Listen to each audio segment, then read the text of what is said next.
Chegamos então nas equações algébricas, também conhecidas como equações polinomiais.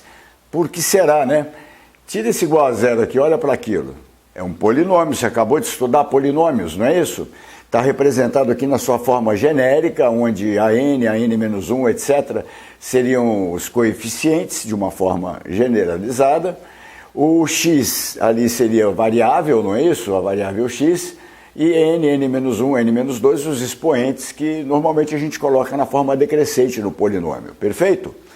No momento em que você iguala a um valor, e a gente faz sempre igual a zero, professor, se não for zero, passa para lá, deixa o zero, tá certo? Iguala a zero, você tem uma igualdade, você passa a ter uma equação, e no caso a gente chama de equação polinomial. Acho que ficou claro por quê, não é verdade?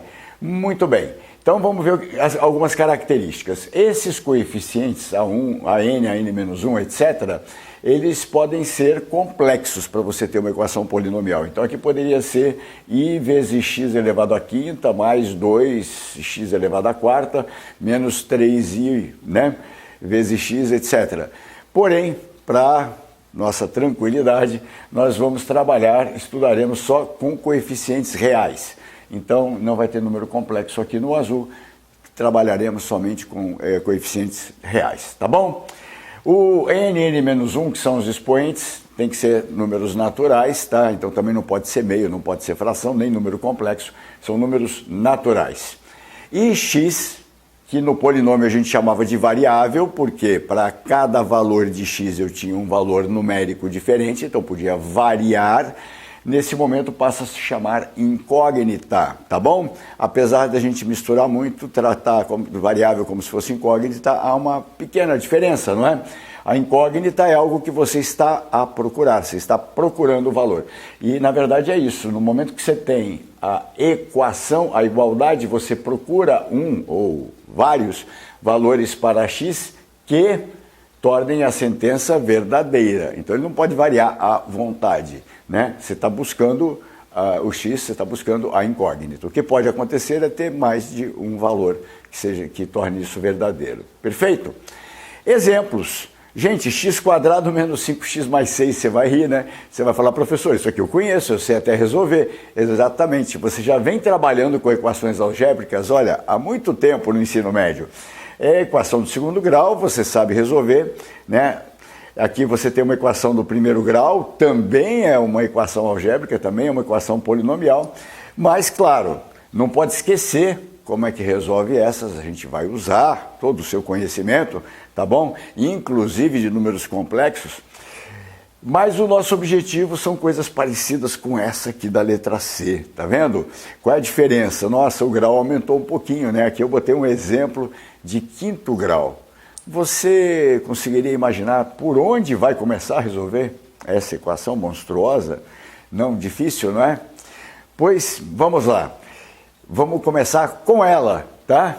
Eu vou dizer para você que essa mesma equação, olha o polinômio, esse mesmo polinômio, tá?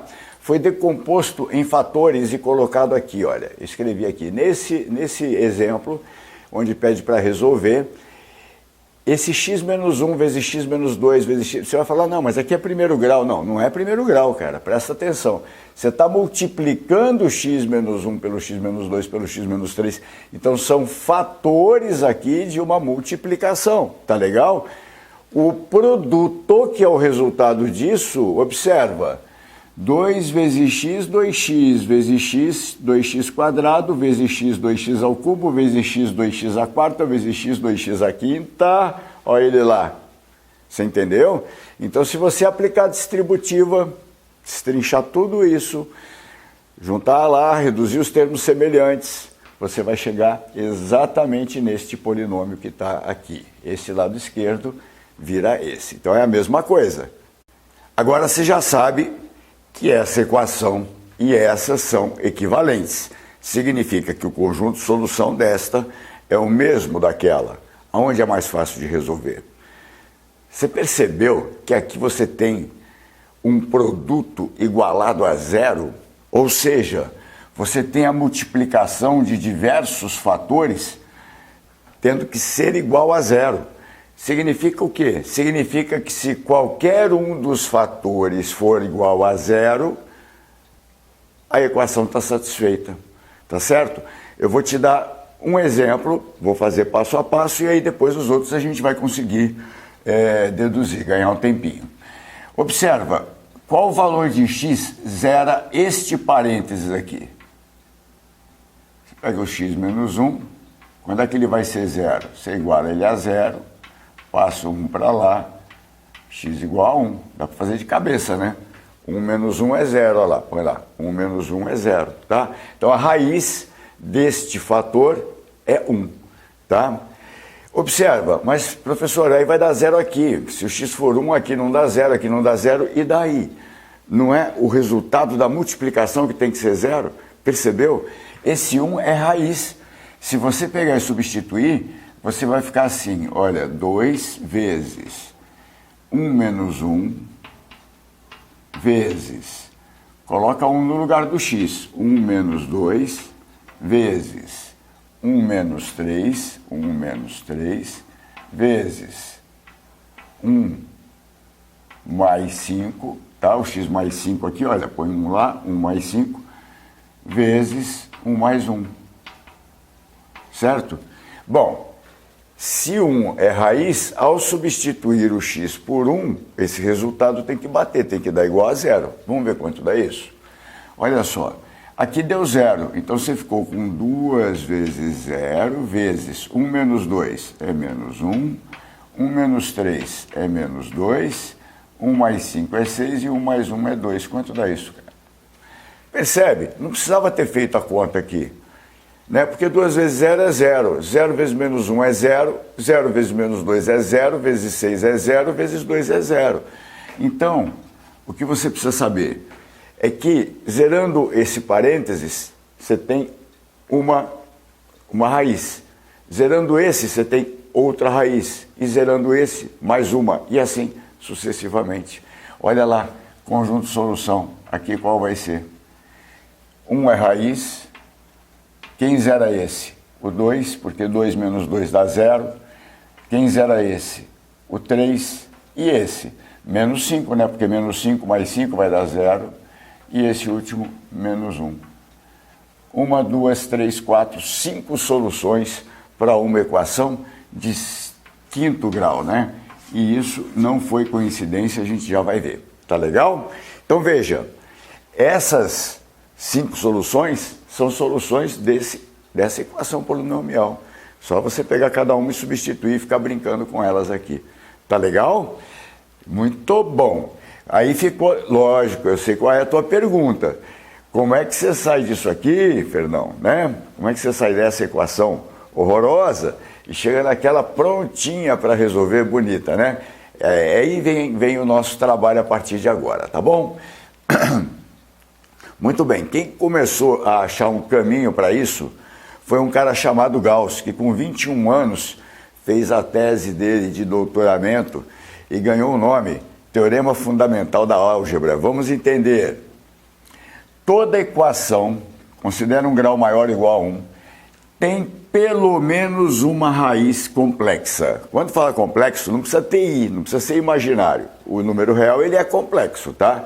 Então, ele quer dizer o seguinte, não tem nenhuma raiz real, mas tem pelo menos uma complexa. Então, pode ser imaginário, pode ser real. Tá bom? Muito bem. Ele provou isso, a gente não vai se aventurar a tentar provar aqui agora, foi a tese de doutorado dele, mas vamos embora. Quer dizer que toda equação tem isso, então ele está garantindo o seguinte, se olha para essa equação, pelo menos uma solução complexa tem que ter. Bacana. Decorrente do teorema fundamental da álgebra, você consegue então ter um outro teorema, que é o chamado teorema da decomposição. Toda equação de grau n pode ser decomposta em n fatores de primeiro grau. O que ele está dizendo? Se você tem uma equação de quinto grau, você pode decompor ela em 5 fatores de primeiro grau. Olha, 1, 2, 3, 4, 5. Sacou? Esse 2, se você quiser, você passa para lá e some, né? Não, é constante. Mas você tem 5 fatores de primeiro grau. Se fosse a sétima, equação de sétimo grau, você ia conseguir decompor em 7 fatores, tá certo? Isso decorre do teorema fundamental da álgebra, de um jeito simplificado. Não vale a pena perder muito tempo aqui, mas imagine o seguinte: no momento que você sabe que 1 é raiz, tá? Você pode dividir tudo por x menos 1 e tirar ele daqui, baixar esse polinômio de 5º grau para 4º grau e tentar resolver. Bom, mas então de quarto, segundo esse teorema, tem pelo menos uma. E aí você vai baixando um atrás do outro, obviamente você vai chegar nessa conclusão, tá? Então funciona assim: equação de 3º grau, você consegue decompor num produto de 3 de primeiro, sempre, tá? A de 2º grau você já está acostumado, você consegue decompor em 2 de primeiro, né? Então vamos lá. Dessas duas aqui você consegue chegar nesta afirmação que é fundamental para a gente. Toda equação de grau n admite n raízes complexas. Legal? Vamos lá. Equação de 1º grau, grau 1. Quantas raízes admite? Uma raiz. Equação de 2º grau, quantas raízes admite? 2 raízes. Complexas. Pode ser as 2 reais, pode ser as 2 imaginárias. Equação de 5º grau. Quantas raízes? 5 raízes. Olha lá, ó. Aqui a gente fez uma. Tá bom? Ok. Vamos fazer exercício para dar uma fixada nisso e ver como é que a gente usa agora todo esse conhecimento, tá? Eu preciso que você lembre lá do Brio-Ruffini, nós vamos usar também, tá bom? Não pode esquecer toda a parte de polinômios, ok? Se precisar, dá uma revisada. Vamos aos exercícios.